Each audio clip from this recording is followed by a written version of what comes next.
chỉ bài lệ vek ule hey vô in chu ka soi fo chin mania ka vlog apo khan karon ti lan war ke Three Brothers Recording Studio nei tu pa nen khanin vo in chu autograph ti la kha kanron sadona I khongai takin video ka da te min lo like saka min lo comment saka in ngai dan te min lo shil turin ka som che u ni autograph ti la kan lo sadona ni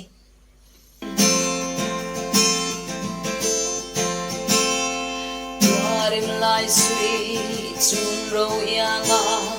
bom thiên ngoài chuông chẳng tô thu ai em bố cả đô nia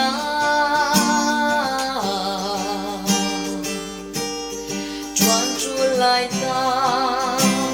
cả hôn nia lê autograph biết thu xoay ang siêu tu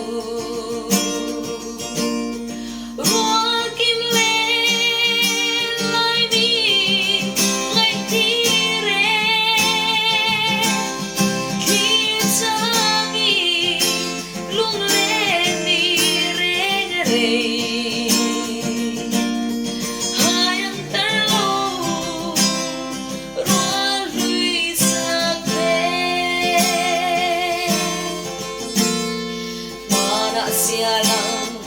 galay lain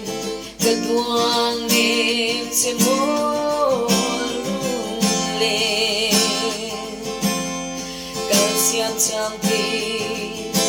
rel tuang kaman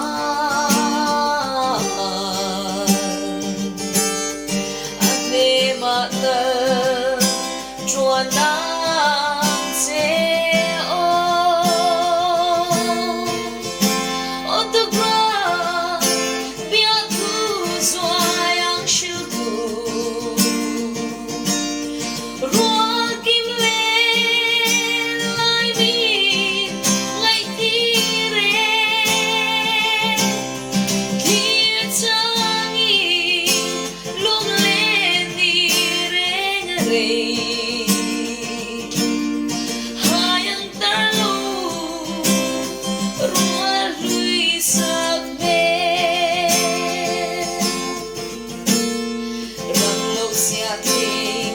vang hoài angin xích bụi gần tung gần truy dâu ta khối ăn chuan về ang ngô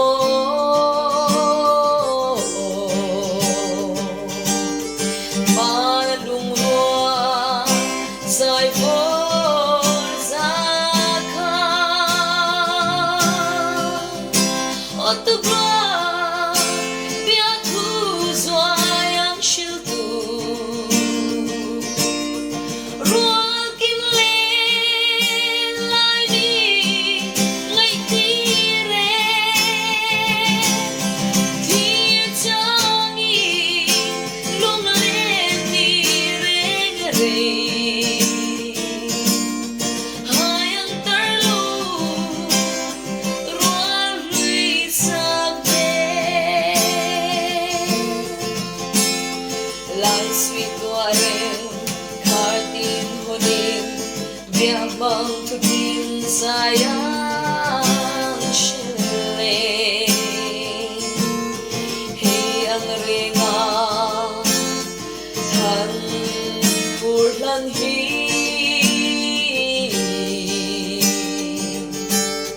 kashing nunya tung le ang mo autograph biết thu xoay ang siêu tu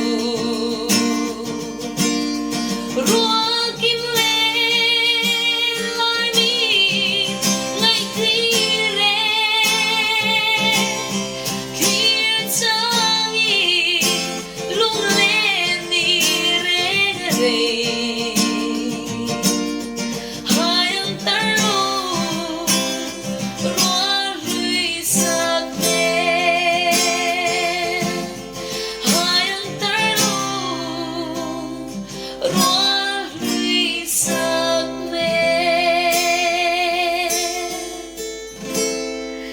lo me